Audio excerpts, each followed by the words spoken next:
Tá Bom, gente, agora oficialmente, né? Queria dar as boas-vindas a vocês nesse concerto de poesia, que é o segundo concerto do ano, que o Instituto Estação das Letras oferece. Esse concerto ele é um espaço onde a gente procura trazer o melhor da poesia brasileira contemporânea, de todas as tendências possíveis. É o que a gente faz, né? Essa que seja um espaço assim, ecumênico. Alguém ligou enfim, vamos lá. Que seja painel, então um né? espaço um ecumênico, que seja um painel da poesia contemporânea, né? Que reúna aqui poetas, os contemporaníssimos, poetas importantes do nosso, né? Que têm uma contribuição para a poesia brasileira. Então, essa é o nosso objetivo, né? Também estamos agora com sempre com alguns convidados da de língua portuguesa, né? Que vem de alguns cantos do mundo, né? Portugal, Moçambique, Angola, né? E também esse ano a gente está pensando também vamos abrir para poetas de língua espanhola, tá? Então esse ano a gente está aqui, eu e o Nuno, né, batalhando um projeto, né, que também envolva os nossos hermanos, porque são nossos vizinhos, nós pouco sabemos deles e tem muita gente boa, muito poeta importante, né, aí. Então, nesse concerto, nós estamos recebendo a Mariana Iannelli. Mariana Iannelli é uma poeta contemporânea, uma poeta que já tem... Ela é, digamos assim, uma nova poeta, mas com um trabalho muito consistente, de muitos anos, não é? Muitos livros importantes publicados da Mariana. A Mariana ela é poeta, é cronista, ela é ensaísta, mestre em literatura e crítica literária pela PUC de São Paulo. Ela é colunista do Rascunho, né? Ela mantém uma coluna de crítica literária, onde ela seleciona poetas e apresenta poetas aqui no Rascunho. Mariana tem muitos livros publicados e na proporção de prêmios, ela tem muitos prêmios também, né? Foi 4 vezes finalista do Prêmio Jabuti, Prêmio Castro das Américas. Tem uma obra também infantil, bastante para falar da Mariana, né, Mariana? E aos poucos ela vai desenvolvendo, ela vai desenrolando essa vida que é dedicada à literatura e à poesia, eu posso dizer assim, né, Mariana? Você me desminta se eu tiver, né, enganada, mas eu vejo, eu sempre lembro de você, nós somos também amigas, e lembro de você como uma pessoa que se dedica à poesia, né, à poesia e à literatura, né? Então, é com ela que hoje nós vamos conversar, né? Quando eu falo que ela produz muito, eu também posso dizer, por exemplo, Mariana lançou só em 2021 3 livros de poesia, tá? Que foram América, Moradas e Terra Natal. Tá? São livros que já estão à disposição de vocês. Mariana depois indica onde a gente pode adquirir, agora nesses tempos de internet, né? Fica mais fácil, né? Da gente buscar os livros de poesia. A vantagem da internet é essa, né, gente? Porque você não depende mais das livrarias, né? Então, os poetas estão ao alcance de todos os livros. Né? Dito isso, vou passar a palavra para o nosso mestre, poeta, editor, Nuno Hall, meu companheiro de jornada. E eu falei para a Mariana, depois eu te largo com ele, Mariana. Tá? É assim que eu vou fazer. Nuno, com você, querida. Obrigada, Suzana.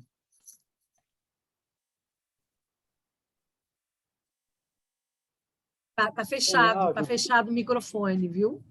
Eu tinha fechado, desculpe. Boa tarde. Obrigado, Mariana, por você estar aqui com a gente. Uma alegria estar aqui com você nessa tarde, com todo mundo aqui com a gente. Eu assim, vou colocar algumas perguntas, né, assim, progressivamente. Assim, ao final, a ideia seria que, ao final de cada resposta, você falasse para a gente 3 poemas, né? Então, a primeira coisa que eu queria aludir ao seu primeiro livro, o Trajetória do Antes, né? Primeiro, eu acho o título muito, assim, de uma simplicidade, né? Muito tocante, assim, que você chega dizendo, oh, essa aqui é a trajetória até agora, ou seja, mas pressupõe uma linha que vai continuar e que você não sabe para onde ela vai derivar, né? Enfim. E você, na introdução desse livro, você escreve: na ausência de um movimento literário principal que generalize as correntes poéticas, no presente de um total de opções de estilo herdadas e recombináveis, a marca do poeta deverá reiterar a sua seleção particular de ritmos, técnica e estética. Nesse duplo continente de formas assimiladas ou criativas e mensagens do íntimo, nessa plena valise do poeta está o seu grifo, e além está aquela porção viva que participará da liberdade estilística na literatura. Bom, de certo modo, assim, digno de nota que você, aos 20 anos, tenha já materializado essa consistência do olhar, né?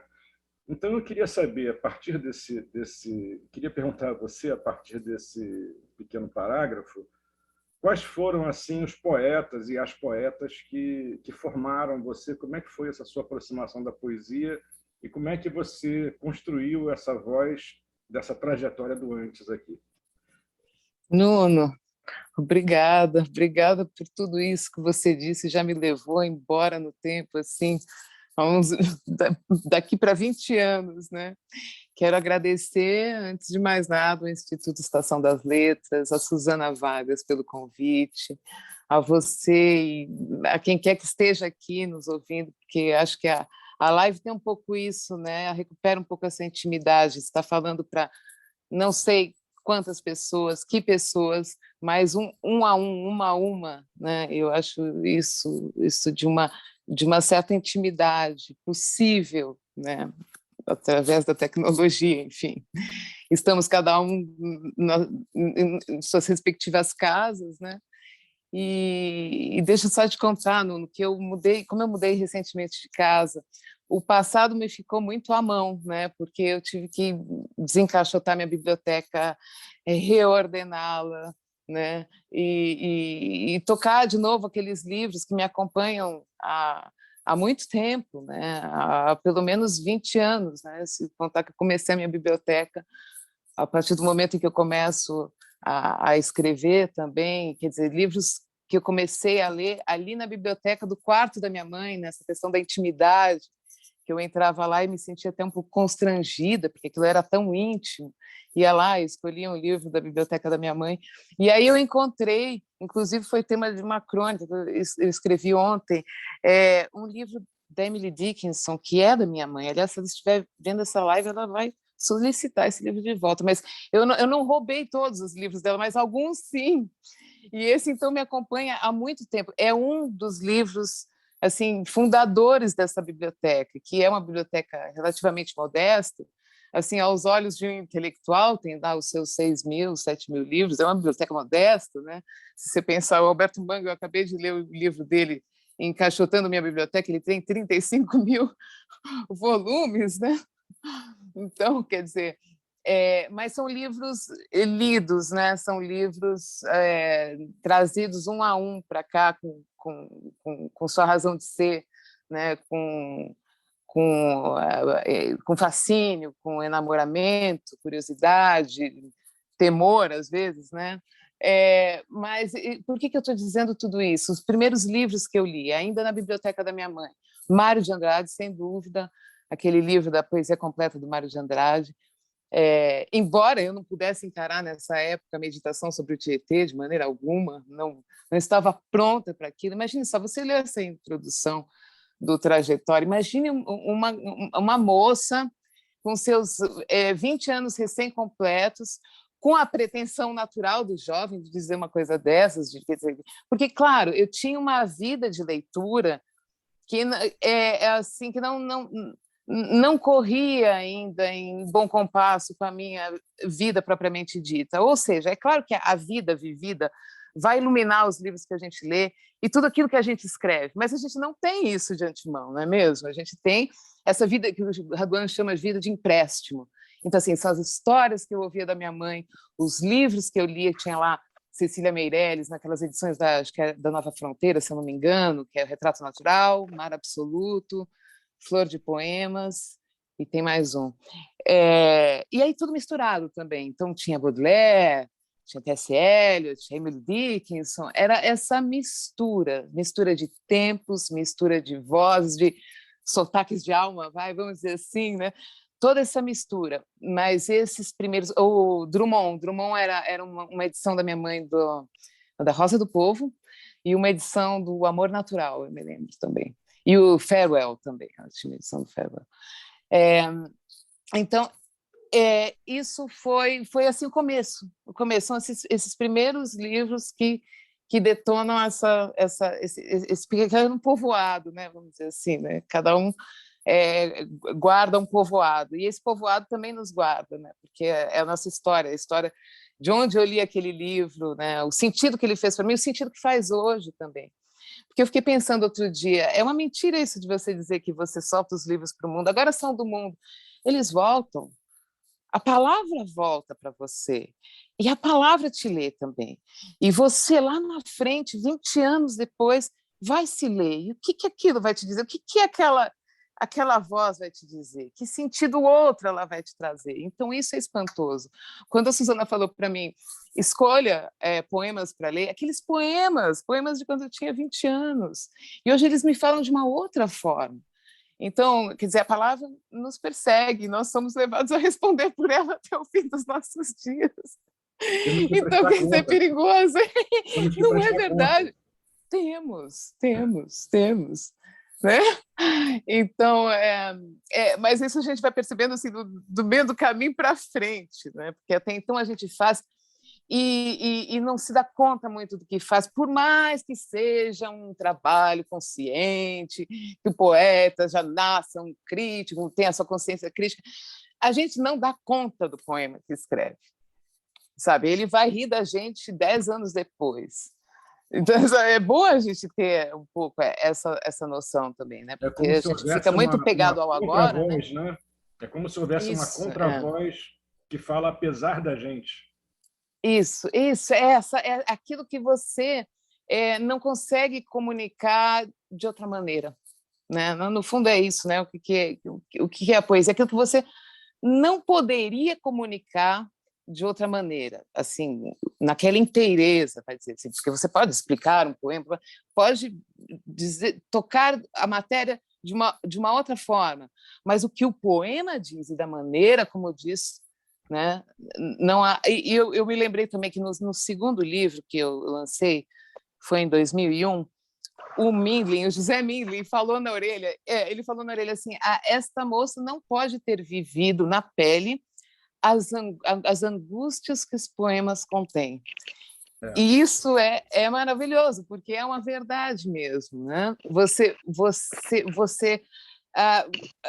precisa dar vida para essa outra leitura.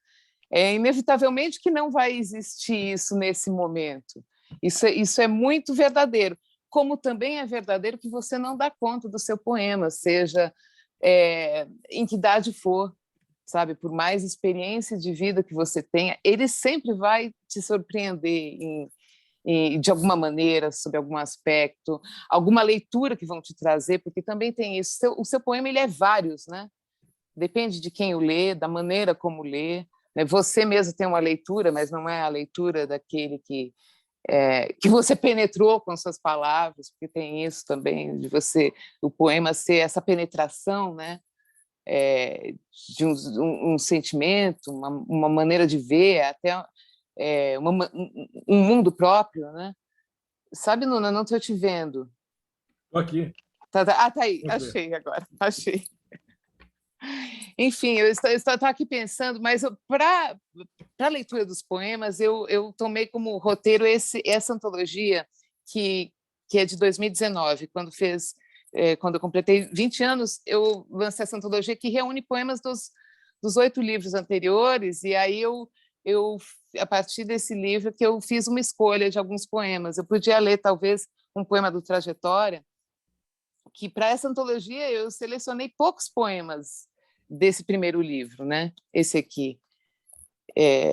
Acho que são três poemas ou 4 que eu levei para a antologia. Você acha que é o caso de ler um já? Eu acho que uma opção é você fazer uma leitura mais ou menos cronológica, né? Então talvez você pudesse falar Tá, 3 do Trajetória, depois a 3 do Duas Chagas, enfim, alguma coisa assim. Talvez, não sei, fica tá. a seu critério, é uma ideia só de Tá método. bom, posso fazer direto? Você fala 3 poemas, porque, enfim, a maior expectativa de todos é ouvir você falar os poemas. Eu aqui de Tá bom. intrometido, né, Suzana? Fico fazendo umas perguntas e obrigando os entrevistados a responderem essas perguntas, assim.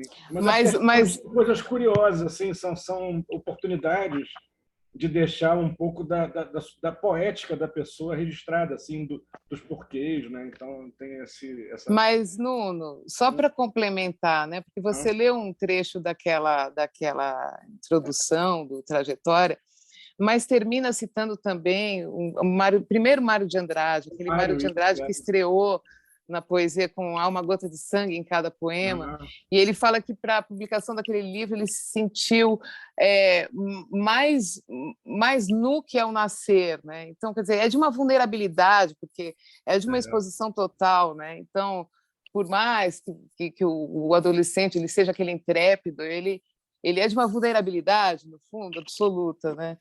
E essa mas nudez, a isso nudez permanece, né? Hã? Isso permanece ao longo. É. A poesia é sempre uma Sim, sim. entrega. Tem declarações do Drummond sobre isso em vários momentos, por exemplo, que ele está inteiro ali. Tem uma cena engraçada, eu estava com o Geraldo Carneiro, uma amiga nossa montou uma peça a partir dos versos dele, descosturou os versos, recosturou em outra ordem, formando um monólogo, que ficou um negócio muito bonito, inclusive. E aí fez uma audição assim para poucas pessoas, né? Tava ele sentou do meu lado nesse dia, e tal. A meia leitura do negócio, ele bate no ombro assim, disse: bicho, que vergonha! Isso aí sou eu. Isso aí sou eu. E ele assim afundando na cadeira, quer dizer, então tem essa coisa dessa entrega, dessa devassa que é o poema, né? Mesmo que seja sobre objetos, sobre qualquer outra coisa, né? E o poema que dá título ao livro, Trajetória de Antes, é mesmo essa voz desse feto, né, que está nascendo, e que depois eu levei para o poema de abertura dessa antologia, que fecha com o poema Mãe, que é quando eu falo para minha filha, que eu estou grávida da minha filha. Então, completa-se um ciclo aí, né? Um ciclo que não poderia ser sondado antes que acontecesse, né?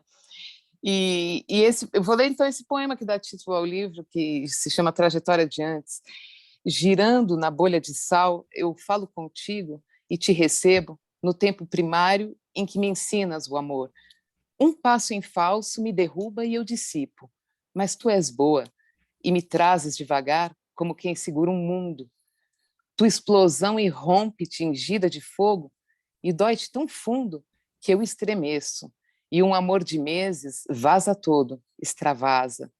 Viajo num estouro de luz que te queima, te arregaça. Eu tenho o destino dos homens. Fora de ti, quebrado o pacto, te encontro uma segunda vez. E aí um outro desse livro ainda, que se chama Acalanto para Cassiana, também vou ler por uma razão óbvia, que é que essa menina que eu vi morrer quando eu tinha a minha idade, 14 para 15 anos, colega de escola, ela, de certa maneira, ela ocupa todos os livros, assim, sempre tem um poema para Cassiana, sempre. Eu estou aqui velha, escrevendo poema para Cassiana, que continua com seus 14 anos lá. Então, eu vou ler esse primeiro poema, né? chama-se Acalanto para Cassiana. São poemas bem simples, né? Não coube na tua infância tanta solenidade. Ficou proibida a graça da caminhada ansiosa, dos olhos apertados sob o sol, do amor num rebuliço ingênuo. Alguém acasalou as tuas mãos no peito desabrochado quando reuniste contigo teus pais e todos os filhos para o legado da tua virgindade. Talvez céticos, talvez tomados de feitiço, aceitamos te possuir, te fazer crescer em nós, distribuída com sigilo, defendida, oculta, uma dura saudade. Atravessaste o segredo da pedra que permite o estio, a borrasca e a flor. Mas, amiga, renascemos teu riso, enquanto são anos de sentimento, enquanto ainda nos surpreendemos com vida. Bom, eu posso ler do Duas Chagas, que é um livro, eu também tinha separado um outro do Trajetória, mas é um poema dedicado à minha bisavó, mas eu posso pular já para o Duas Chagas, que, apesar de ser um livro obscuro, ele teve uma leitura linda do José Castelo na Revista Bravo, a extinta Revista Bravo, né? É tão boa a Revista Bravo, e eu não me esqueço disso. O poema chama-se Andaluz. Vaga pela terra, filho trágico, com as tuas duas mãos livres. Furta o colo das putas. Escuta o ventre delas exausto. Nenhuma reparação, não há nada. No mundo, cotidianamente, andarás sem teu coração. Por 5 anos andarás, cismando com tuas faltas. É preciso que seja assim. E aí eu posso pular para Passagens, que foi um livro que eu lancei, foi em 2003. Esse. Que também tem uma história. Aliás, eu encontrei outro dia eu fazia uns encadernados assim dos livros e fazia para minha mãe, né? E tinha outro título, e ele tinha outra estrutura também, porque ele era inteiro uma releitura do livro de Jó, em partes. E eu mandei essa primeira versão para Nelly Novaes Coelho, que eu admirava muito. Ela adorou e começou a escrever. Eu tinha convidado para que ela escrevesse um texto, né, um prefácio, mas eu mudei, esse livro foi mudando, e todo aquele livro que era essa releitura do livro de Jó se transformou num poema longo inicial de 3 páginas só. E esse material ele foi reescrito. Hã? Alguém está com o microfone Entrou aberto. Alguém aí, microfone aberto, por favor, fecha. Desliguei. Tá. E ele acabou se tornando um outro livro, dividido em partes. Então tem essa leitura releitura do livro de Jó, poemas que fazem também uma releitura das Lamentações, e aí entra uma terceira parte chamada Passagens, que dá título ao livro, que são poemas esparsos, e um poema que também dá nome a uma parte chamada Outubro, inspirado no AVC do meu avô, e aí depois uma última parte que são poemas para epitáfios também, que eu gostava de escrever epitáfios, imaginar epitáfios, né? E aí eu até separei um epitáfio para ler, que até seria o meu epitáfio se eu fosse ser enterrado um dia, mas como eu não vou ser enterrada, então não tem epitáfio nenhum. E também um poema dessa série, eu escolhi um poema dessa série, essa série está dentro das Passagens, aqui da parte Passagens, um poema e um epitáfio. O poema diz assim, nada foi feito que revivesse a coisa morta. Ah, pode? Não pode. Não, eu ia pedir um pedido para você ler mais devagar. Ah, tá bom. A pessoa disse assim, os poemas são lindos, mas leia mais devagar. Perfeito, perfeito. Dando um recado. Não, mas nem mesmo. Podem me interromper a toda hora, por favor. Nada foi feito que revivesse a coisa morta, mas no rosto do amante solitário, uma tarde despontou dentre milhares e quis do homem o seu prazer intenso de sonhar o mesmo vulto sobre a cama, O mesmo vínculo que se estabeleceu para ser rompido, como os que o antecederam e os que viriam raramente depois dele. Cindiu a indiferença dos anos e voltou, com sua fome, seu poder ambíguo de encantar, pela eternidade do instante que floresce, apenas quando a melancolia de tê-lo perdido também volta, agora com toda a sua beleza visionária. Uma tarde cuja manhã já se esqueceu, no traço de tantas iguais que vêm e passam, como para só cumprir o ato necessário. Uma tarde cuja noite se tornou algum resíduo amortalhado. Estava ilhada, suspensa no fluxo do tempo. Era a relíquia do amante e era o seu trauma. Poema para epitáfio. Eu quis o mar, o porto de águas mornas, um desvão onde guardar minha ansiedade. Larguei-me na amplitude da corrente que tragava as embarcações desorientadas. Na largura da noite altaneira, o meu intuito. Depositei em uma estrela miúda o segredo da viagem. E aí, depois do Passagens, vem esse aqui, eu Fazer Silêncio. Inclusive, tem o prefácio é do José Castelo, inclusive falamos nele, né? E teve um poema desse livro que foi para uma antologia que está saindo agora, do maravilhoso Paulo Sabino, e seu sorriso refulgente, poemas para a pandemia. E aí ele me convidou para enviar o poema que dá título a esse livro. Pode ser um poema que cabe bem na atmosfera pandêmica também, que chama-se Fazer Silêncio, que vem a ser o título, originalmente, dessa obra do meu avô, que é uma vibração verde aqui, com essas bordas arroxeadas. E aí eu fiz um poema, assim, como um canto paralelo, assim, né? Ele tem um quadro, e aí eu fiz um poema do que seria Fazer Silêncio para mim, né? Seja o ar da montanha para o sono dos cordeiros, neve recém-caída, puríssimo grão de açúcar, duna sob a lua cheia, tal qual o fruto da terra que se dá a comer no sexto dia, jazida inexplorada, casa sem mobília, vácuo do não dito, êxtase nunca interrompido, tal como o olho cego que percebe o invisível, gema de opalina, seja o restante, o indiviso, magma transmudado em cinza, fóssil na noite da cripta, o vai e vem milenar da água viva, líquido momento de sentir e estar sozinho, fazer silêncio. Que poema desse livro, deixa eu ver se eu separei mais um outro poema também desse livro, que de repente é aquela história, né? O poema que te lê, né? O poema te olha e ri para você, né? Então, esse é um poema de 2005. E que você pode ler como fosse uma outra voz, não bem a sua, né? Você tem um descolamento aí também. É uma voz que te fala, né?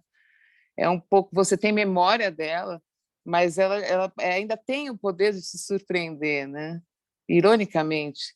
Pântano. Haverá uma noite no fundo desta lama para tudo que foi teu. O caminho de partida, o horizonte das bandeiras, o extraordinário ano de 1980. Entre guelras e barbatanas, no ventre de uma água sonolenta, o castelo de tua memória se acende. Ressurge um alto portão de madeira, de longe brilha a pesada maçaneta, cresce para baixo o tronco do velho castanheiro. No escuro passeia o teu amigo inexistente. Deitam-se juntas as tuas amantes insatisfeitas. Do topo de uma escada, o teu filho te acena. Os muros contornados e logo desconhecidos, as alamedas visitadas e já desaparecidas, formarão ali tua cidade secreta e sem fronteiras. O retorno para casa, como se para um cativeiro, toda a vacuidade do suplício e do desejo, um gemido de orgasmo reboando no silêncio. Tudo que foi teu renascerá, no pântano de uma noite derradeira, para além do tempo do esquecimento. Para além do tempo do esquecimento, né? Eu queria aproveitar, Mariana, pegar Sim, por favor. esses poemas que você falou, lembrando que no seu primeiro livro ainda, você coloca aqui, a epígrafe do livro é um trecho das cartas a um jovem poeta do Rilke, né? O Rilke é um poeta fundamentalmente que liga fundamentalmente poesia e pensamento. Eu diria mais, poesia e filosofia. E você tem esse interesse, tem essa inclinação, digamos assim, de que o poema ele vá pensando alguma coisa, né? Qual é como é que você vê essa relação entre poesia e filosofia, entre poesia e pensamento? Então, o meu tema de mestrado foi esse, né? Inclusive eu fiz um diálogo, foi com a filosofia do Alain Badiou e o projeto de poesia e experiência do Mário Faustino. Eu estudei alguma coisa assim nesse sentido. Inclusive eu fiquei estudando aqui na minha biblioteca, tem muito livro de teoria literária, de crítica, filosofia também, mas a minha aproximação com Rilke, hoje você falou de Rilke, vem por uma outra leitura que é... Bom, eu fiz a leitura do livro de Horas faz algum tempo, inclusive tem esse livro Moradas, do ano passado também, tem um diálogo com o Rilke, com os Requiens de Rilke, né, que eu acho que existe um encontro aí dessa voz dos Requiens de Rilke, também uma voz da Cecília Meirelles, que fala essa poesia de umbral, né, que fala para um outro mundo, vem de outro mundo também. Então, esse que me interessa em Rilke hoje, não um estudo teórico, sabe, dessas aproximações entre poesia e filosofia, mas a matéria do espanto propriamente dita, assim, que foi algo que também atravessou uma escritora aí da época da Segunda Guerra, que lia muito Rilke, então está me interessando essa ponte, sabe, essa ponte da leitura de Rilke, que alimentou alguém ali numa circunstância histórica e, de repente, ela me alimenta aqui, essas coisas estão tomando a minha atenção de uma maneira mais imediata, assim, sabe? Do que estudar teoricamente essas relações entre poesia e filosofia. É mais a leitura mesmo do Rilke, a leitura dos poemas de Rilke, e como ele conversa com um portal que está dentro da literatura, que não importa em que tempo estejamos, sabe? Ele pode se abrir a qualquer momento, e é aí que todos nós nos conversamos, né? Dos que virão, falar para os que virão, falar para os que já foram, que é um tempo que se mistura também, né? São duas coisas que se encontram, aqueles que já foram e aqueles que... Então, a gente está no meio disso tudo, como se fosse alguma coisa extraordinária, mas estamos povoados de tantos outros, né? Então, é um pouco isso que Rilke toca e que me interessa, né? Essa matéria invisível a todo momento presente, que é um dado de transcendência, sim, por que não falar nesses termos também? A gente tem um certo tabu com isso, tem que quebrar, né? Então, trazer o Rilke para o nosso tempo também. E esses poemas de Moradas, eles fazem falar dessa voz, que é a voz daquele anjo que visitou a Neide Arcanjo, ou então a Henriqueta Lisboa, ou então a Hilda Hilst, ou Rilke. Que anjos são esses que visitam os poetas? Se lhes está aberto o caminho, né? Então, o Moradas, que foi esse livro, que eu já estou falando desse, que você falou de Rilke, foi esse livro do ano passado, que tem também uma epígrafe de Rilke e também de Cecília Meirelles de Solombra, que é um diálogo com Solombra, que é um livro da Cecília que me encanta muitíssimo, né? um livro misterioso. Eu separei um poema desse livro também, não sei nem se é o caso de a gente já emendar e ler, quer dizer, de um outro tempo, né? Aliás, vou ler esse chama Posta Restante, e tem um epígrafe de Rilke que diz assim: ainda estás aí? Em que recanto estás?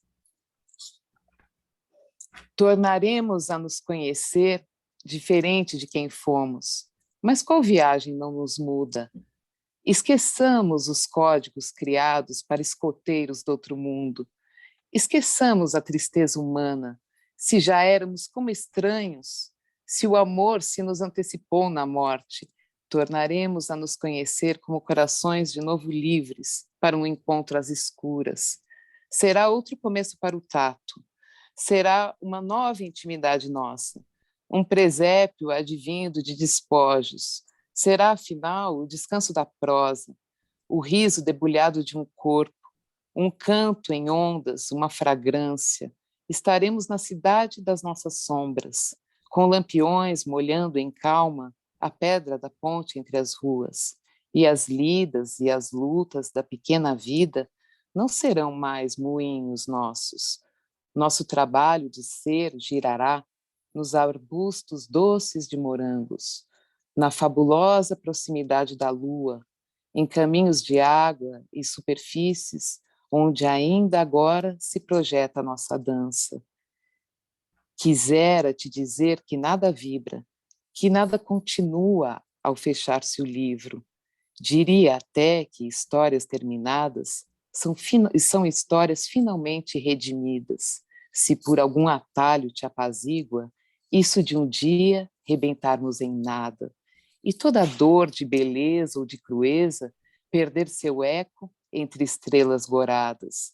Mas, e se por acaso eu te dissesse que mesmo depois existe música, depois das mãos pensas, depois do fim do mundo, se eu te dissesse que existe um arroio, um pensar imparável de nuvens, pétalas chovendo em outubro, um gozo nosso gozando em outros corpos, e se eu te dissesse que existe um jorro, depois do sangue estanque, depois da casa oca, que nenhuma solidão é sem testemunha, e que outros poetas também já o disseram, e outros ainda alcançaram pelo faro, nosso pulso latejando transplantado, meu rosto e o teu rosto em holograma, sobre um rosto que ainda virá. Arruinaria teu suicídio e o meu, a respiração dessa vida, além da paz? É a canção do eterno infante, é o alento que insufla essa canção, é a doçura final do soldado, uma água dourada de chá com peixes, onde todos nós bebemos, mais a lua. É nossa chance adubada nos jardins, entre cigarras e mariposas, nosso longo amor fantasmagórico, na aurora ainda úmida de escuro, nosso brincar sem mais propósito, como brinca a natureza quando isenta, se regozijando por seus meneios e aromas. É minha alma errando por Amsterdã, é tua alma pelas tardes de Lisboa, todos os nossos instantes miraculosos na corda bêbada continuando. É a ampla noite que nos inicia e nos alfabetiza na língua dos cânticos. É nossa alma no ar salmeado de ouro preto e nos mares dos poemas que amamos, no empírio a partir de uma viola, no precipício à sombra de olhos mexicanos. Embora soe obscuro dizer, expressar-nos será claro nesse idioma. Coincidirá com o vasto sono humano nesta madrugada sem palavras, nuançada de um sem número de sons. Esse já é do, que tem essa conversa com Rilke, né? Com alguma coisa da matéria poética de Rilke.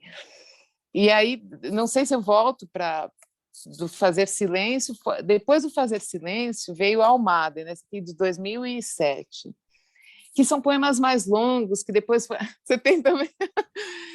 que foram depois todos costurados assim pelo sermão da Quarta-feira de Cinzas, do Antônio Vieira.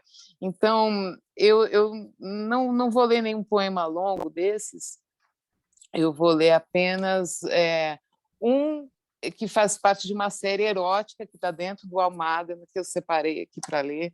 Resolvi ler uns poemas novos também, umas outras coisas.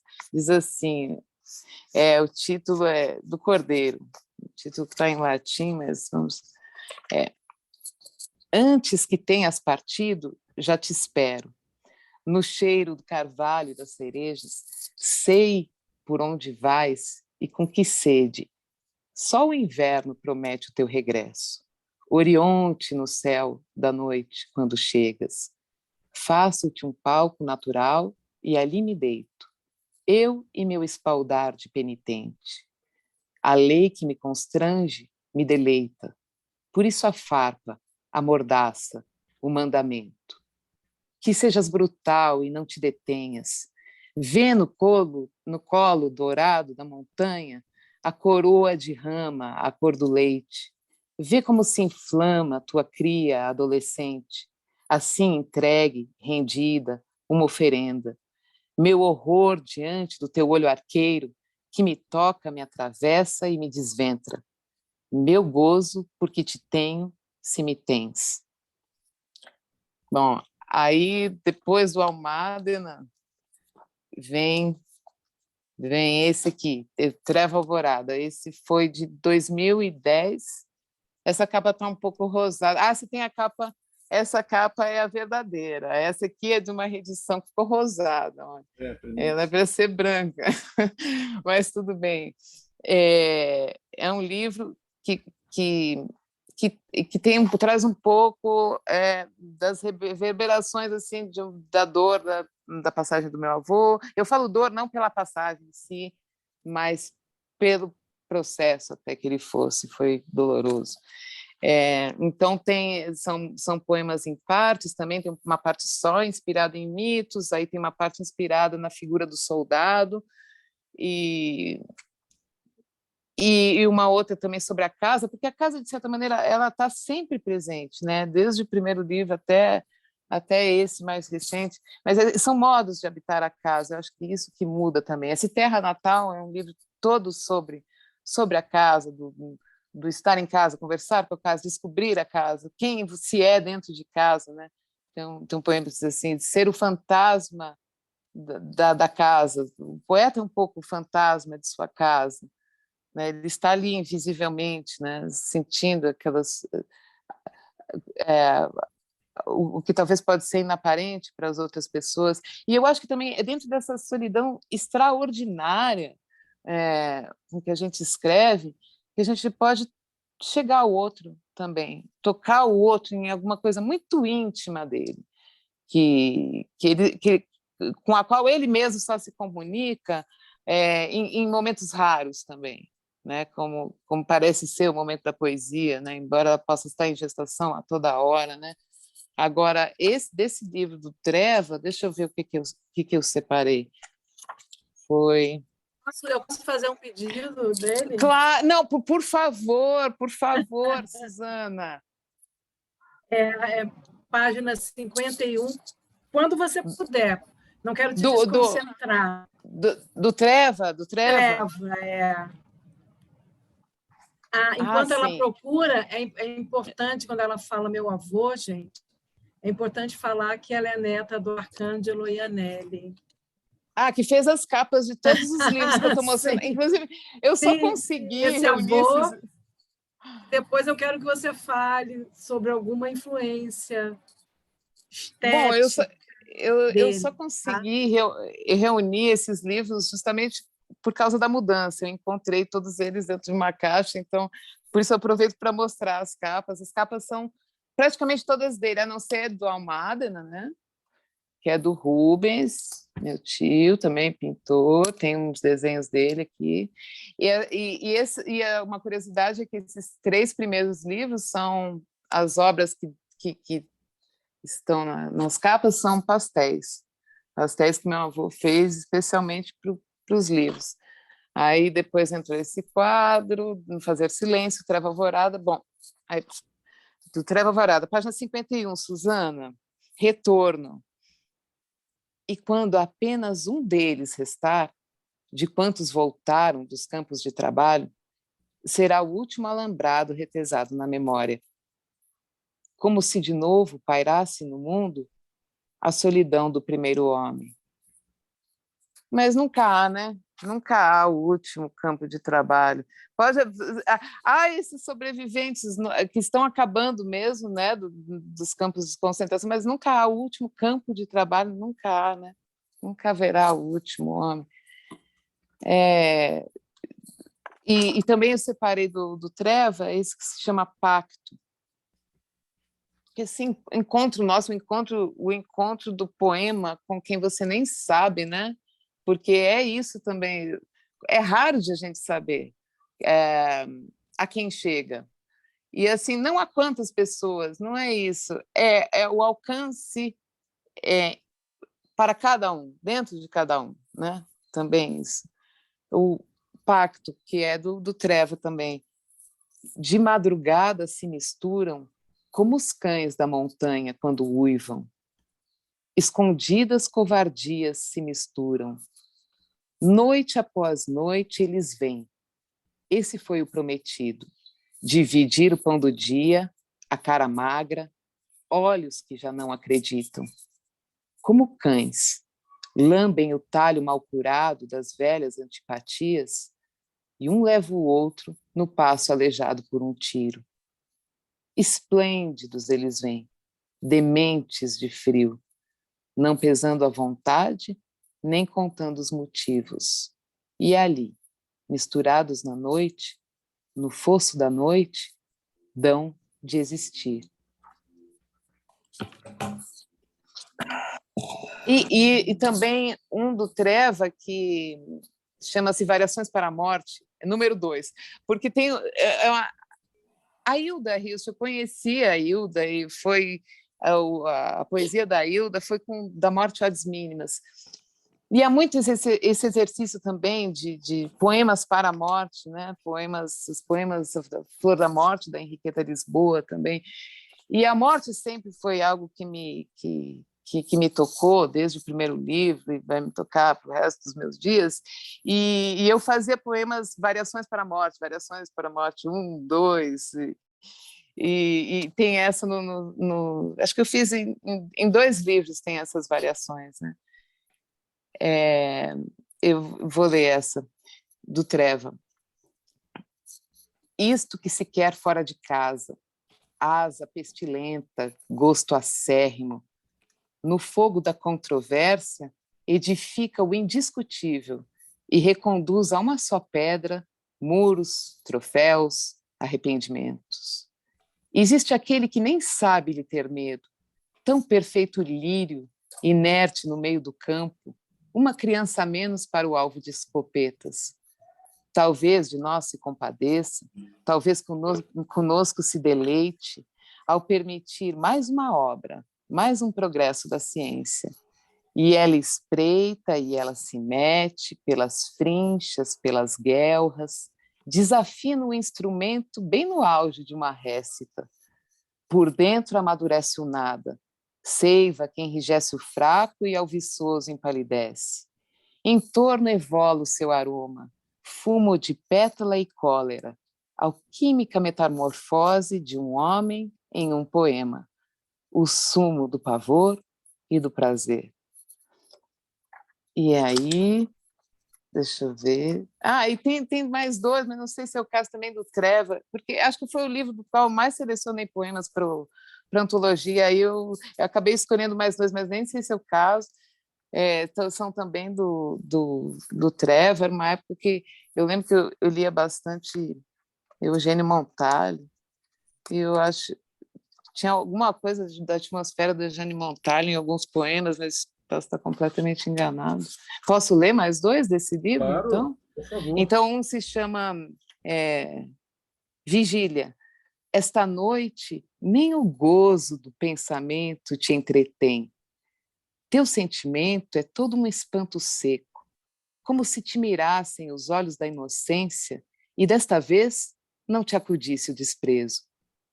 Te comove teu sangue trabalhando em silêncio.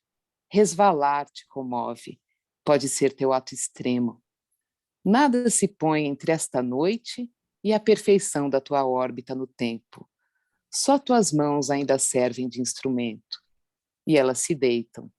Podem alcançar adiante, escolhem alcançar a transparência. E véspera.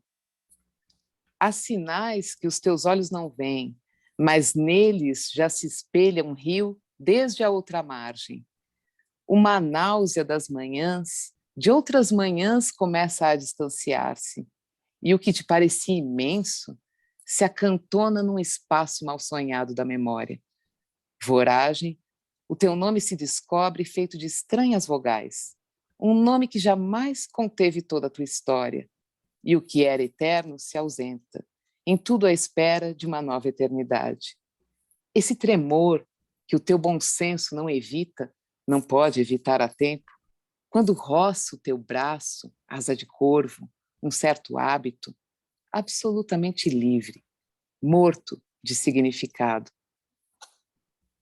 É tanta palavra para dar uma sensação, né?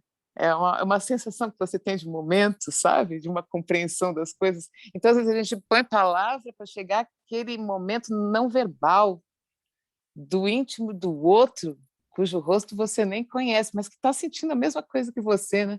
Aquela coisa que a Wisława diz num poema, o gesto de cobrir a cabeça permanece o mesmo. Não importa em que século a gente vive, o gesto de você se proteger, cobrindo a cabeça, permanece o mesmo. Não importa quão... Ah, Lila, salve Lila, estou vendo aqui. Tássio Ferreira, poetas, cheio de poetas aqui hoje, né? Vários e várias. Marina, o Sequim, ele fala numa das orelhas do Almada, né? Ele fala no registro discursivo de extração clássica e fala das inquietações que tensionam o clássico, né? O desestabilizando, né? Eu queria juntar com isso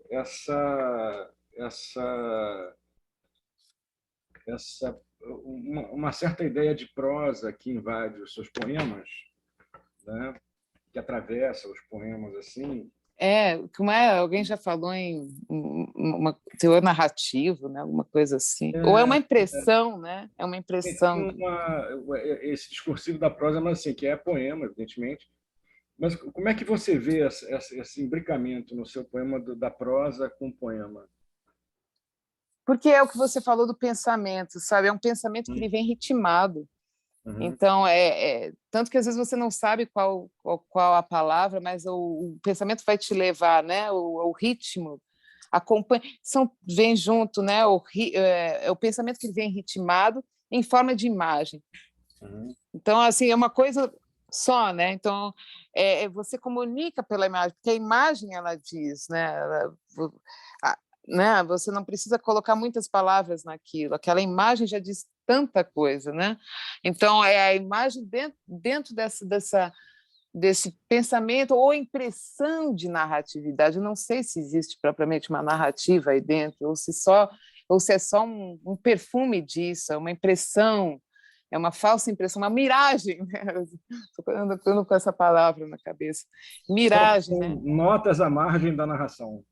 É uma miragem alguma coisa, um halo que fala de história. Extraído, né? Talvez. Sim, embora, claro, esteja sempre... Porque a escrita da poesia é uma forma de leitura também, né? Da leitura da sua própria vida, atravessada por leituras e por vida, né? Então, como você lê isso. E, inevitavelmente, entra a minha história, mas não é que eu conte a minha história aqui dentro, ela já é um outro modo de dizer as coisas, quer dizer, que passa pelas especificidades, né, de uma história pessoal, mas que quer encontrar o pessoal do outro, né? Que quer falar ao íntimo do outro também. Mas para falar ao íntimo do outro, precisa passar por mim, porque o que eu tenho de mais único em mim, senão a minha história? Qual todos de nós temos de único a nossa história. Isso é uma fonte inesgotável, né? E eu tendo posto atenção nisso desde muito jovem, né? Então esse é o meu modo de dizer, né? O modo de dizer que às vezes me parece mesmo, né? Eu estou lendo poemas do Trajetória, eu não sei se existe uma mudança dessa voz, assim. Existem outras tantas transformações, mas essa voz que fala, né? É uma voz que me fala, né? Agora, relendo. Porque há gente que não volta aos próprios poemas também, não quer voltar, mas ele sempre está lá falando alguma coisa. Né? A gente que às vezes não quer ver. Mas esse negócio de voltar sim. é interessante, aproveitar esse gancho para fazer uma outra pergunta antes de você falar mais uns 3 poemas, que é o seguinte: para você o poema termina, ele fica pronto ou não? E a minha pergunta ela é um pouco indiscreta. Eu acompanhei os poemas que você leu pela antologia nos livros originais e eu notei diferenças. Você fez cortes. Olha, você é fera aí! Porque são mudanças fiz. Verdade. Aí eu queria saber. Eu estava vendo até hoje, eu folhei e vi esses dias, eu falei, meu Deus, será que eu devia ter tirado isso? Será que eu não devia ter tirado? Porque era um poema da Casa Demolida, e como eu assisti à demolição de uma casa recentemente, aquilo foi um pouco traumático para mim, assim, porque sabe quando você ouve desde a primeira estaca até o fim, até o pó da casa, assim. Então eu acompanhei a demolição ali da janela, né? E eu lembrei desse poema chamado A Casa Demolida, que falava ali da casa do avô, mas que é uma casa demolida que ela sempre volta na tua vida de outra maneira, né? E aí essa casa demolida tinha assim, mostra-te. E aí fala com a casa, fala da casa e tal, e no fim agora morre. Aí eu tirei esse, mostra-te e morre, né? Tirei isso. Então assim, né, parecia uma coisa muito teatral, assim, eu tirei aquilo, mas você entende? É sempre uma perspectiva minha, que amanhã pode ser outra, posso, né? Então, a mesma escolha dos poemas para a antologia, né? É uma escolha que poderia ser outra. Eu poderia ter levado as Lamentações, ter levado o poema de Jó, né? Que foi a razão de ser desse livro. Não está. Assim. Então, eu tentei fazer uma escolha que um pouco equilibrada, né? Mas são versos muito pontuais que eu tiro, né? Você notou? Notei, assim, pequenos, mas são às vezes meio verso e tal, assim. Mas assim, então, mas eu acho então que para você o poema não termina, ele não está pronto nunca, talvez. Porque se você considera que é possível cortar. Mas eu não gosto de cortar, vou ser sincera, né? Eu cortei esses que. Você veja, mais do meio para os livros recentes não tem cortes. Então, é uma coisa mesmo daquele trabalho final do Desbastar, que talvez devesse ter surgido naquele momento. Porque eu não gosto de voltar aos poemas. É um trabalho muito maior do que você se dedicar a um poema novo. Né? Porque ali era um todo, né? Você vai lá no corpo e mutila, assim, e acha que vai ficar melhor, assim, né? Isso existe também, né? Mas eu não sei. Por outro lado, você tem livros que você fez, como Treva Alvorada, não é? Em uma noite, não foi? Você escreveu em uma noite? Imagine. Não, Treva não. Entendi, eu entendi mal. Não, nenhum. Eu escrevi uma noite. O América eu teria que estar no hospital internada para sempre. A noite que durou anos. Foi 9 noites. Não, foi o América. Porque foi o seguinte: 3 livros no ano passado, mas. Você usa uma noite durou anos. Uma noite quando durou. Você apresenta o Almada, o Treva Alvorada. O Treva Alvorada, é verdade, é verdade. Mas era essa. Eu estou aqui pensando assim. Anos de trabalho.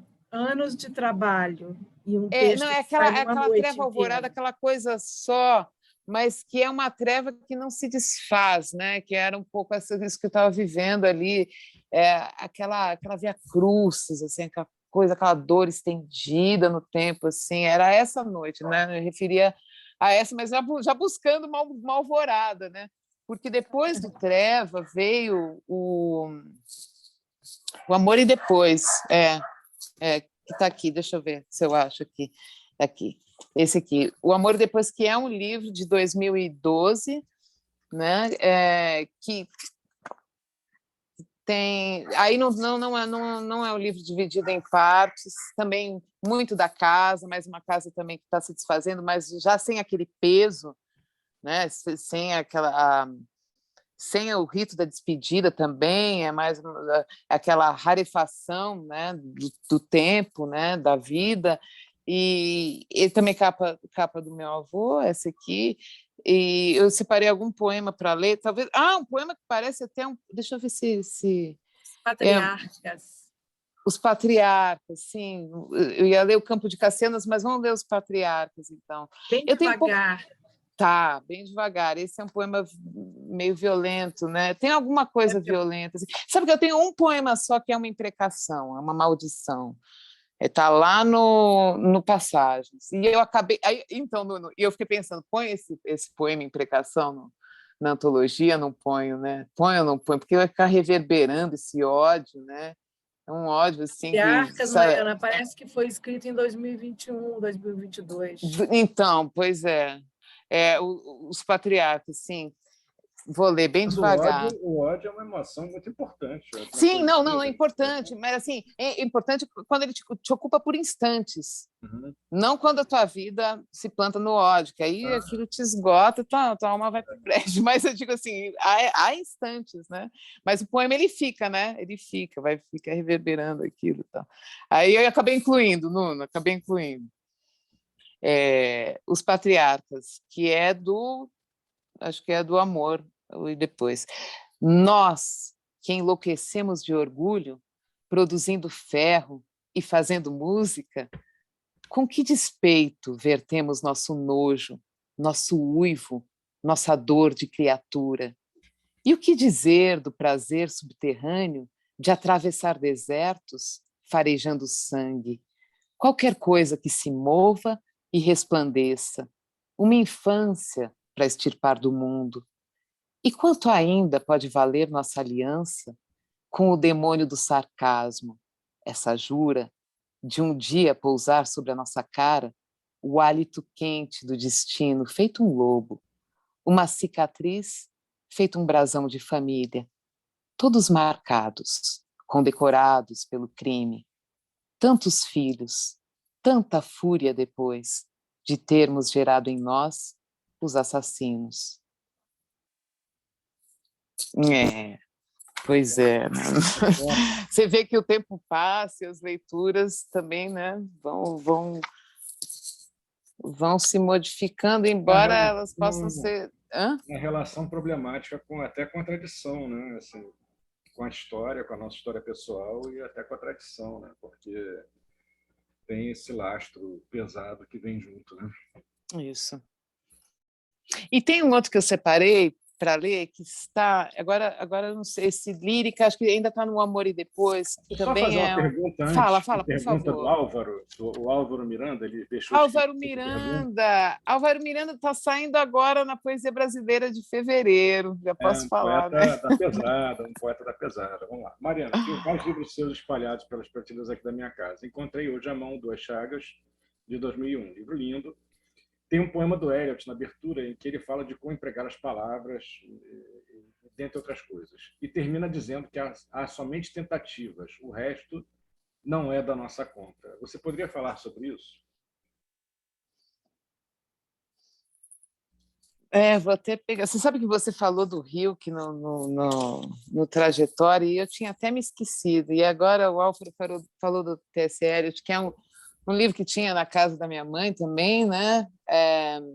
Não era os Quatro Quartetos, era assim, título poemas, e tinha os Quatro Quartetos lá. Meu avô adorava, sabe, esse poema também, e minha mãe copiava no caderno. É um poema difícil, mas difícil não, assim, uma adolescente vai compreender aquilo. É mais denso que difícil, né? Na verdade, é mais denso que várias difícil. camadas, né? São várias camadas. Que aí eu lembrei do Rio também, que a epígrafe do Rio para o Trajetória era: só temos que é a certeza de que o difícil não nos abandonará, não é? Que é um pouco, eu acho que está próxima a essa citação do T.S. Eliot que o Álvaro relembrou agora, que é a tentativa e o difícil. Quer dizer, quando você se aferra ao difícil, é justo que você compreenda aquilo que você faça como uma tentativa, né? Porque aquilo nunca se esgota. Então, você nunca chega a estar satisfeito, ou estar... Quer dizer, não é nem que esteja satisfeito, você não para no caminho, você está sempre a caminhar, na verdade. Então, eu acho que é um pouco nesse sentido, que essas tentativas se dão no caminho, mas o poema, ele é aparentemente algo acabado, né? A gente tem uma duplicidade, porque ele é algo acabado, né? Ele é um inteiro em si mesmo. E, no entanto, ele é parte de um caminho seu que não se esgota, que é também essa teoria do Alain Badiou, né? Que a obra ela é inesgotável, né? Existe o evento, né? Desses livros que aparecem e que tornam real aquela potência, aquela potência inesgotável, né? Eu me lembrei desse livro do Alain Badiou que fala sobre isso. Então, nesse sentido, a sua tentativa aqui é uma tentativa que pode ser bem lograda também, né? A sua tentativa bem lograda dentro desse caminho. Mas é o que dizia o Lezama também, né? Do difícil, né? É o difícil. É você mirar no difícil. E aquilo ser um enigma para você sempre, assim, você nunca tem as respostas todas, por mais que você estude literatura, quer dizer, eu fiz jornalismo, né, e depois eu fui para o mestrado em literatura, e aí do mestrado em literatura eu comecei a escrever resenhas para o jornal, foi aí que eu comecei a escrever também para o Rascunho, foi por volta de 2004, por aí, na época do mestrado, né, fazendo mestrado em literatura e comecei a escrever para os jornais. Na faculdade de jornalismo, escrevia para caros amigos, né? Que também já faz tempo já que não existe. E aí depois, no mestrado, eu comecei a escrever para o Globo, resenhas e para o Rascunho, né? E aí você tem uma outra abordagem, né? É uma outra abordagem da literatura, porque você tem que levar, como é que você leva o mistério, né, para estudar na teoria e na crítica literária, sendo que lá você na verdade vai se armar de métodos e vai se aparelhar, né? Vamos dizer assim, se aparelhar quando a gente está falando da poesia como uma condição de nudez, né? Você entende? São dois... existe uma conversa desses territórios, por assim dizer, mas quando você se põe a escrever como poeta, você não sabe que sabe, você não pode lembrar que sabe, sabe? É um desnudamento, você tem que parar para ouvir aquele idioma próprio, que é o idioma da poesia, não é o da teoria, não é uma outra coisa, né? Uma outra linguagem. Mas por que a gente está falando disso mesmo? É por causa do T.S. Eliot, é verdade. Não, mas aí depois, olha, veja, depois do que era, do amor, eu tinha separado alguma coisa desse livro para ler. A Suzana pediu Vocês querem que eu leia algum? Eu posso seguir lendo? O que eu faço? Deixa eu ver. Vou ler, então, um do Tempo de Voltar. Tempo de Voltar foi um livro que eu lancei em 2016. Esse aqui foi pela Iluminuras, ainda tenho, acho que são 7 livros pela Iluminuras, é isso? Aí foram 13 anos, né? Publicando pela Iluminuras, aí depois o Pilar do Tempo de Voltar, que foi de 2016. Eu estava grávida da Yolanda, que nasceu nesse ano, minha filhinha, e a epígrafe desse livro é de Jorge de Lima, que diz: Estrelas ardem, tempo de voltar. Que era um pouco também eu sabia que a partir da Yolanda seria algo novo. Então é uma despedida também daquela, né? que é aquela que até então era só filha, agora é filha e mãe, né? Então era uma despedida, assim, sabe? Era essa epígrafe de despedida. E tem aqui o rastro de algumas viagens que eu fiz. Esse aqui foi no campo de Westerbork, quando eu viajei até a Holanda para conhecer esse campo de trânsito, pelo qual passaram Edith Stein, E.T. Ilson, Anne Frank, enfim. E uma viagem a Minas, também tem um registro aqui de uma foto do claustro do Caraça, um lugar muito querido, uma reserva natural maravilhosa. Quem puder, estando em Minas, conhecer o Caraça. E uma série de poemas para oratórios Bala, que são ali de Minas, né? Que são, vocês já viram isso feito em cartucho de bala? Em talhes da Sagrada Família, em cartuchos de bala, assim, que são do século XVIII, século XIX. Tem muito nos museus ali de Ouro Preto, você encontra, que é algo, né, que me assombrou, e eu escrevi uma série de poemas para oratórios Bala. Eu posso ler essa série, que diz assim: e se um poeta vive por muito tempo apenas porque te contenta alguém cantando durante os teus cruentos banquetes?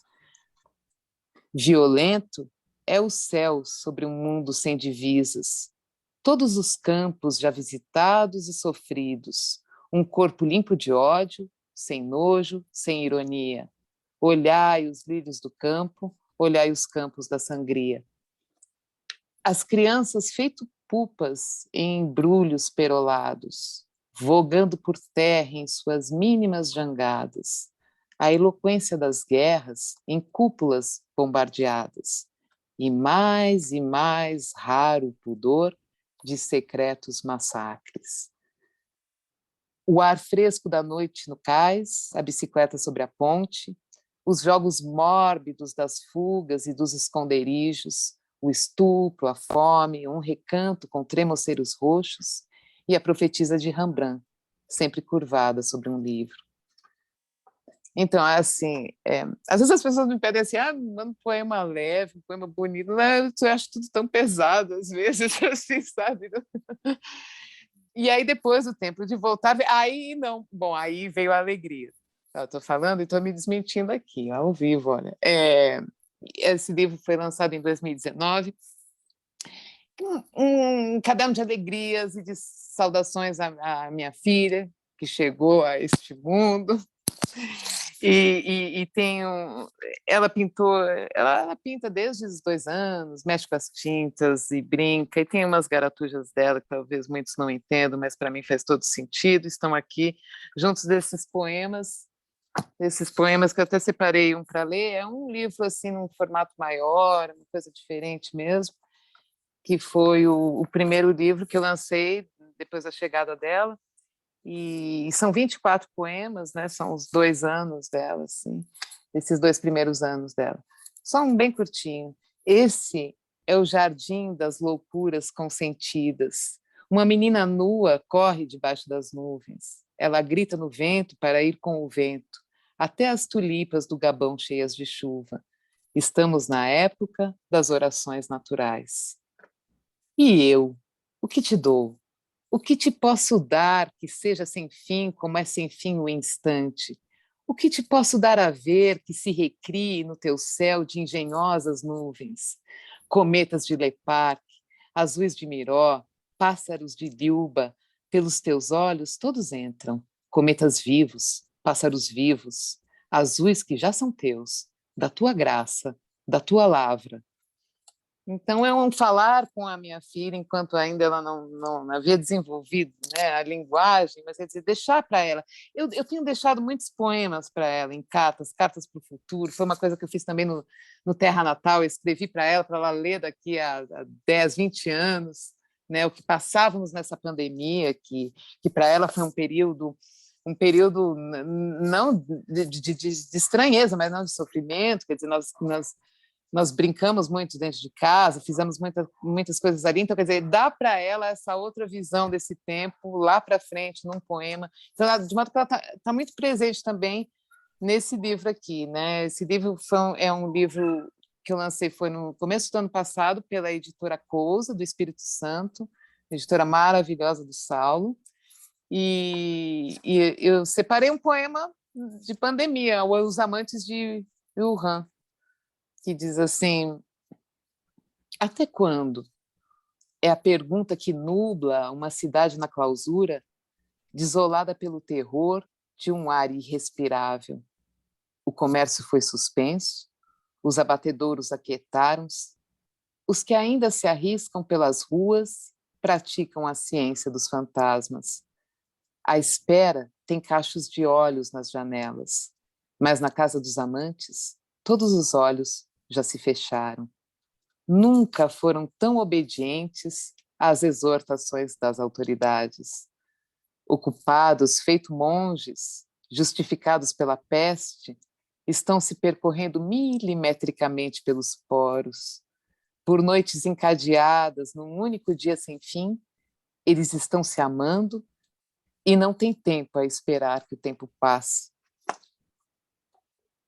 E aí, depois do Moradas, teve o América, que foi um poema longo, também assim não foi nada planejado esse livro. Esse sim foi escrito em poucas noites. 9 noites. Foi escrito. Você Foi tem numa esse livro, noite, Nuno? né? Foi, não foi. É uma noite interminável, assim, foram 9 noites. É porque esse foi realmente. Era uma coisa que eu fazia. Por que eu falo 9 noites? Foi uma página por dia, eu me lembro disso, né? Mas aí ele foi feito nesse formato maior, né, com as letras estourando assim, com as imagens dessa pequena coleção pré-colombiana aqui, que aliás, inspirado muito, né, nesses objetos, e com uma versão em espanhol, uma tradução do Eduardo Langani, poeta mexicano, enfim, tem uma apresentação do Ramon Nunes Melo aqui no meio, maravilhosa, adoro Ramon Nunes Melo, poeta também. E saiu ano passado também esse livro. Então foi Terra Natal e o Moradas, que eu posso... Acho que eu já li muito, né? Já li muito, já, não? Tinha ainda alguma coisa aqui. Eu não sei por quê. Eu comecei a falar uma coisa, mas era para dizer de um poema que eu tinha separado para ler, que agora eu já nem sei mais de qual livro é, eu acho que é do Amor e Depois, chamado Lírica, que é algo que anda me obsedando, vamos dizer assim, que é justamente isso de você entrar no outro, de você ter franca entrada à cabeça e ao coração do outro, né? Quer dizer, quando o poema chega lá, né? Quando o poema, estou falando daquele poema que o outro não deixa entrar, ou então que não interessa, e, claro, isso também existe, natural, absolutamente natural.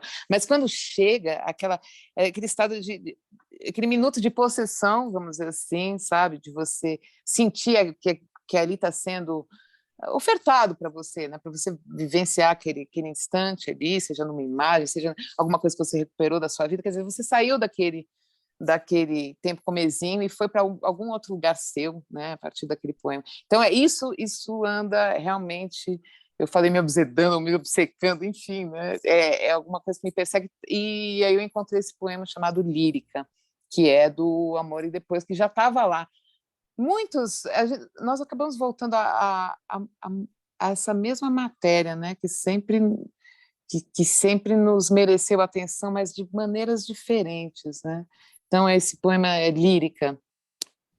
Chegasse antes da hora, eu te veria no ato que sempre só imaginei, tua forma estólida, absorta, possuída de um saber que livro algum jamais te deu. Sem tocar teu corpo cântaro, provaria o sangue da tua meditação. E aquele rancor, sequer perdoado a um morto, num amor rebentaria, alheio ao teu juízo. Como quem canta à noite à boca de um poço e pela voz de um outro é correspondido. Assim eu revelaria o teu amor aos assassinos, precipitando-se num rosto compassivo que me recebe na hora certa e permite que meu pensamento, penetre o teu sem relutância e faça contigo, irremediavelmente, o que só um poeta faz com as palavras. E esse teu amor ao assassino, olha como são as coisas, né? É porque tem aquele evangelho apócrifo de Maria que diz que ela falava que a alma é uma assassina, né? Então era uma maneira de falar da alma, falando desse amor aos assassinos. Quer dizer, é uma coisa muito subjetiva, né? Assim, você entra na cabeça do poeta, ele está falando da alma, né? Mas, assim, isso é aberto às leituras que podem convergir nessa que o poeta imaginou, por vias que a gente não sabe, não pode querer saber tudo, né? Não pode, tem que deixar que a coisa tome o seu caminho, que ela terá o seu caminho próprio, né, de significação. Sim. Nuno, você vai falar alguma coisa? O tempo, que aliás é uma matéria importante para você, ele também nos empareda, né? Ele também nos empareda, porque daqui a pouco... Acabando, não, tudo bem, mas eu falei de tudo, olha, eu falei de tudo. Mas fica essa sensação, eu cheio de coisa para perguntar, tem muita coisa para perguntar ainda, o tempo não vai dar, mas tem uma pergunta aqui. Mas a gente continua conversando depois. Tá né? bom. Estamos aqui nesse grupo maravilhoso aqui, né, tá nos acompanhando fielmente desde o começo. Seria bom. Eu agradeço tanto, agradeço a cada um. Mas espera aí, não acabou não. Não, mas eu posso agradecer, né? Eu posso agradecer. E tem os livros de crônica que a Suzana falou sobre eles, eu tinha separado aqui só para as pessoas verem. Essa era uma pergunta que eu ia fazer, a relação entre a crônica e o poema. Porque existe, né? Total, você tem ali, por exemplo, o Drummond, da época principalmente de Rosa do Povo, Clarenigma, até Fazendeiro do Ar, eu acho, as crônicas conversam com os poemas incrivelmente. No seu caso, eu acho que também, eu tenho essa firme impressão. Mas eu queria antes fazer a pergunta do Lívio, que está aqui nos assistindo, para não deixar passar, não perder a oportunidade em função da hora. Ele diz, Mariana, o silêncio e a solidão, componentes da época que vivemos, também são componentes essenciais da natureza do poeta. Publicar 3 livros no ano de pandemia e dores ao redor é uma espécie de quebra das correntes que aprisionavam o poema e o poeta, e/ou o poeta? Mas sem dúvida que é necessária a solidão, eu acho, né? Quer dizer, eu sempre fui uma pessoa assim, apesar, eu tenho muitos amigos epistolares, assim, eu gosto, sabe, de conversar por carta mesmo, ou e-mail, né? E-mail, muito e-mail. Tenho grandes e queridíssimos amigos que eu só vi 1 ou 2 vezes na vida. A própria Suzana, nós nos encontramos uma vez, né? Não é mesmo, Suzana? Então, assim, isso não é problema para mim, porque você pode estabelecer uma forte intimidade, proximidade com o outro pela palavra, né? Isso é importante para mim também. Agora, acho que essa solidão, justamente, a gente chegou a falar sobre isso, essa solidão fundamental, que é uma solidão que vai fazer você entrar em contato com o outro. Justamente nessa solidão, que você vai conseguir ouvir o outro, tocar o outro, sabe? Pelo menos eu lido assim, sabe? Eu acho que é preciso esse estado, é um estado de desguarnecimento mesmo, de nudez, né? A gente falava em nudez, em vulnerabilidade, enfim, que seja, para você estabelecer esse contato outro que existe e é extremamente poderoso, que depois você vai chegar à solidão da casa da pessoa, quer dizer, claro que existem as leituras coletivas, não tô repudiando nada disso, o que eu estou dizendo é que vai chegar sempre 1 a 1, necessariamente, entrar em cada um a uma ali, né? E aí é uma experiência do leitor, o quão fundo ele vai naquilo, o quanto ele trabalha, o quanto aquilo lhe corresponde. Então, assim, tem esse trabalho também do leitor. Então, é lá que o livro vai viver, é lá que a tua voz vai viver, né? Então, para mim, essa solidão extraordinária é um ponto de contato com o outro, sim.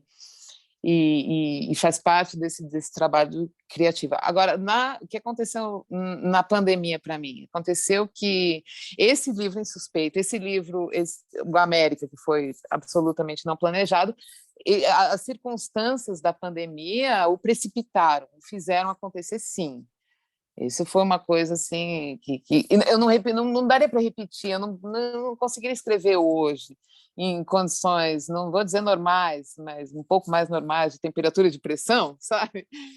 Mas esse livro aqui, Terra Natal, era para ter saído no finalzinho do ano anterior, então acabou. Parece que eu escrevi naquele ano, mas não, já estava escrito. E o Moradas também estava sendo escrito ali na virada do ano. Acabou saindo, não sei se saiu um pouco antes do América. E aí acumularam esses 3 livros ali, né? Mas a pandemia foi um momento em que eu busquei muito sair. Como eu sempre fui muito recolhida, naquele momento eu senti muita necessidade do outro, de olhar o outro, de conversar com um amigo, fazer uma ligação, conversar com um amigo, olhar a cara dele, sabe, esses amigos de meus queridos amigos do coração, assim, eu queria muito estar próximo. Então, esse fechamento te leva, né, a buscar o outro muito, né? Foi isso que aconteceu comigo. Agora, eu sempre convivi bem com a solidão, e eu acho que faz parte, assim, pelo menos do meu exercício de minha prática de escrita e de convívio assim, com a literatura.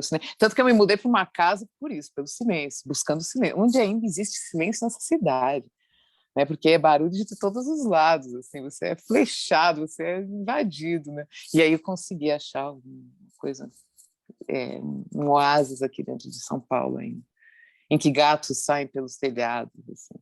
E essa relação da crônica com o poema, assim? Não, então, por que você não me trouxe de volta? Você devia ter me trazido antes de volta, me deixou falando um monte de besteira. Traça uma poética?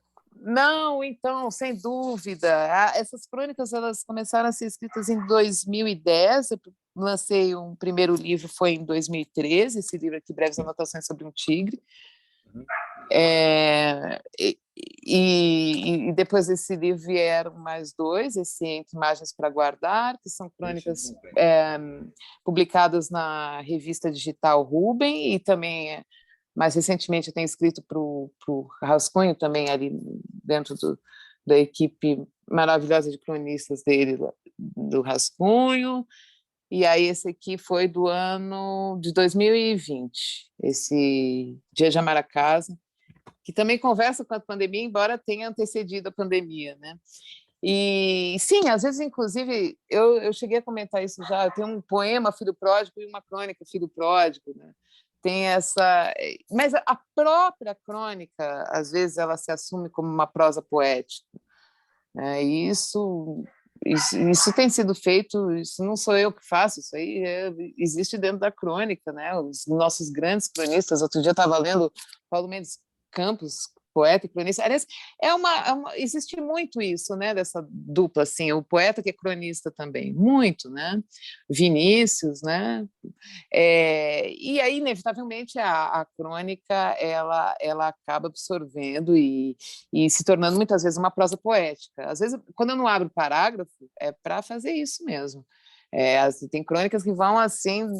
O ponto final é o único ponto que existe na crônica. Então, é uma coisa sustentada pelo ritmo. Isso existe bastante, eu gosto de fazer isso também. Crônicas bem curtas, assim, né? E elas têm um ritmo, assim, para mim. É aquela coisa do pensamento ritmado. Isso tem muito na crônica também.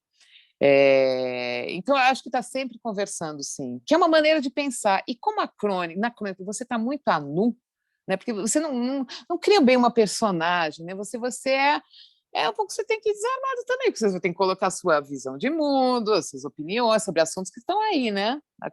Assuntos muitas vezes quentes, né? Então você tem que se colocar, por mais... A sutileza é um modo de dizer também, mas você está ali inteira, né? Então, existe essa nudez também, que é uma parecência ali, né? Uma coisa que você se coloca, claro, numa outra linguagem, né? Um outro tipo de tratamento, mas conversa muito. A poesia está presente na crônica. Muito, muito. Acho que isso... Outro dia eu fui escrever uma crônica que não tinha assunto também. Essas crônicas sem assunto que você vai indo...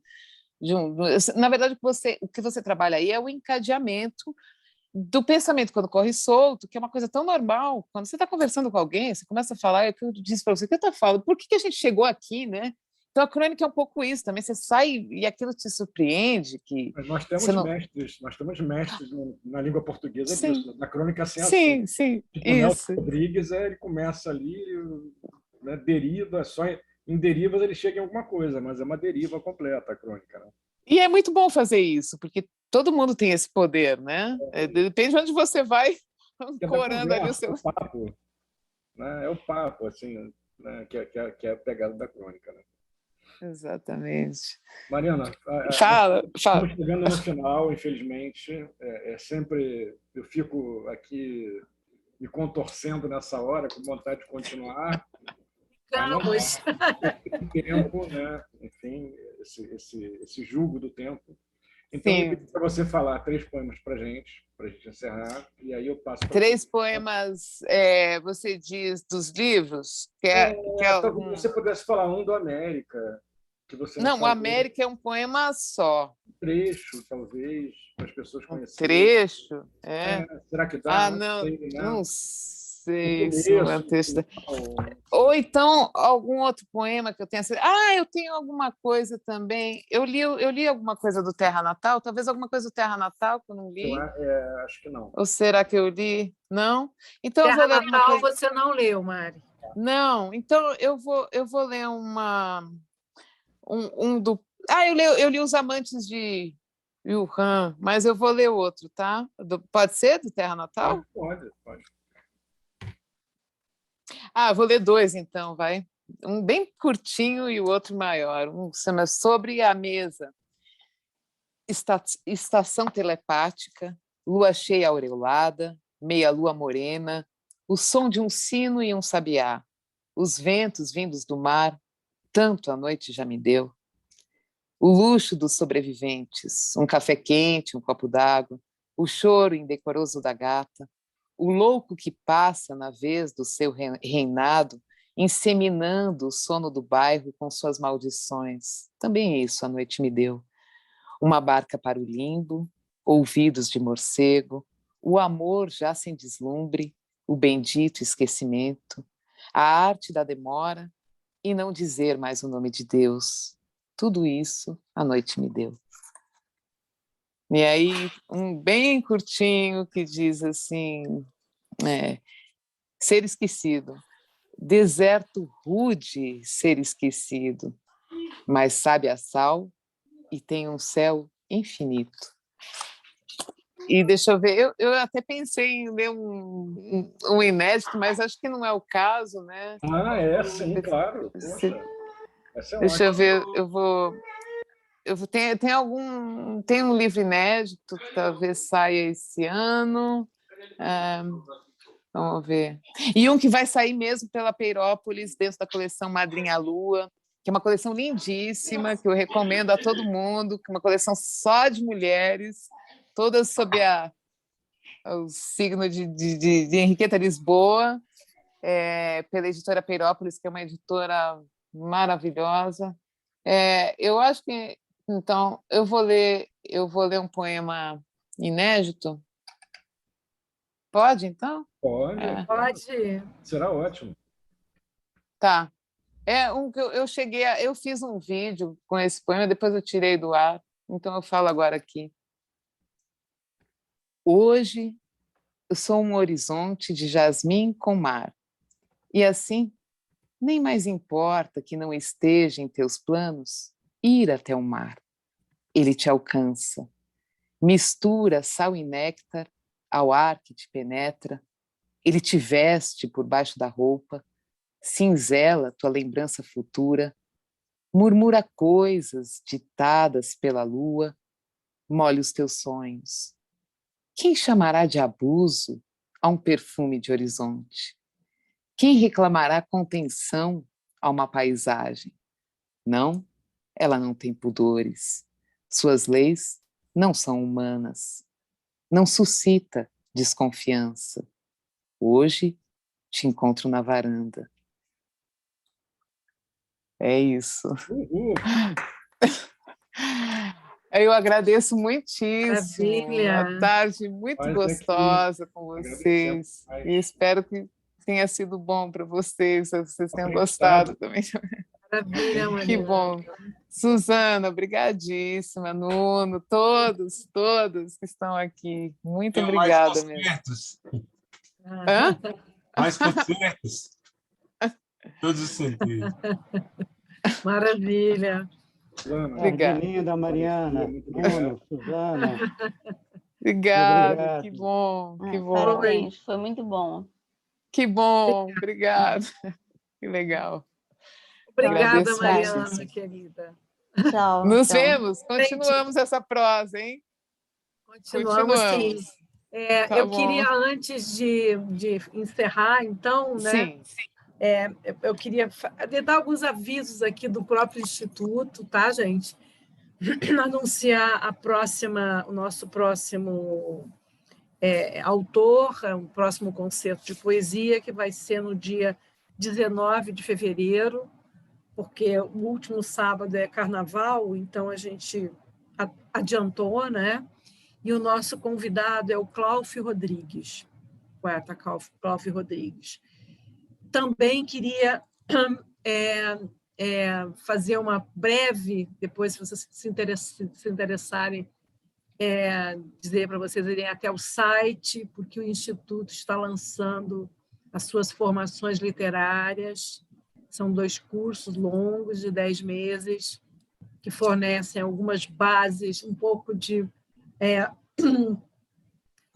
quer dar algum tipo de informação necessária para quem começa a escrever. Então, são a formação literária para escritores e a formação literária para mediadores de leitura. Tá? É um curso mais longo, evidentemente, com práticas textuais, mas também com muitos cursos que, sobretudo, informam para aquelas pessoas que escrevem e que não fizeram letras, não conhecem o universo literário e precisam conhecer, precisam entender melhor o que significa, né, publicar um livro, escrever e entrar nesse universo. Assim que nem Mariana, né, que chegou com tantos livros e ela, enfim, sabe o que significa escrever, né? É um universo que a gente precisa ter uma percepção melhor. E ao longo desses 27 anos que o Instituto está fazendo, né, a gente foi notando, desde o início, claro, e eu sempre tive vontade de oferecer, porque achei necessário, né, um curso mais denso, com mais organicidade, as oficinas, né, enfim, que tenham um pouco mais de organicidade, é isso que nós estamos oferecendo. Enfim, eu não sei fazer a divulgação, vocês se interessarem, entrem no site. Voltando agora ao nosso momento de poesia, sem perder a poesia da Mariana, que eu não quero perder, queria agradecer demais a presença de vocês e a disponibilidade da Mariana, né? Quero deixar vocês com um poema, eu vou ler um poema dela para ela e para vocês, obviamente, para que a gente encerre com a minha voz, que é que eu vou fazer da Mariana, tá? Composição. A lenta e refinada arte de fazer nascer um adágio, extrair o peso a cada pedra e ver mais alto o edifício, a cada coisa abandonada, a cada rosto de si mesmo perdido. Esse edifício transparente e musical, onde se vê um pássaro sobre ruínas. É isso. Obrigada, Suzana. A composição, ele está no Amor e Depois. Enfim, vocês busquem os livros da Mariana, que eles estão aí ao nosso alcance. E leiam Mariana no Rascunho. Assinem o Rascunho, que é um dos nossos melhores, na verdade, né, melhores jornais, né, de literatura do país. que já tem 20 anos. O Isso rascunho. mesmo. Tá bom? Tá Obrigada, bom, Mariana. Suzana. Obrigada a todas, todos. Tchau, gente. Obrigada. Foi muito Tchau. bom. Parabéns. Obrigado. Aí. Tchau. Obrigado. Tchau, gente. Prazer ter todo mundo aqui, viu? Mariana, beijo grande. Prazer. Beijo, Nuno. Beijo, Continuamos, hein? Silvia, Elizabeth lá É. nos Estados Unidos, te ouvindo. Elizabeth Columa, poeta. Muito poeta hoje aqui, viu, Mariana? Que O bom, Álvaro Suzana, Miranda, que a ótimo. Lila Foi legal Maia. mesmo? Foi bom? Que bom. Muito bom, é muito bom, muito bom. A Lila Maia, olha, Que eu estou aqui ótimo. já, a Vitória, são tantos, a Liz, né, a Felipe, eu estou aqui tentando ver todo mundo, mas é difícil dar conta, então quem eu não falar, não fiquem. O Luiz Gavri também, o Francisco César Manhãs, o Paco, Francisco César Manhãs. Ah, a Vitória Enfim, tá eu aí. não falei todo mundo, vamos dar um tchauzinho para todo mundo. Tchau. Beijo grande para todo mundo. Tchau, Beijo obrigada. para todos. Beijo para todos.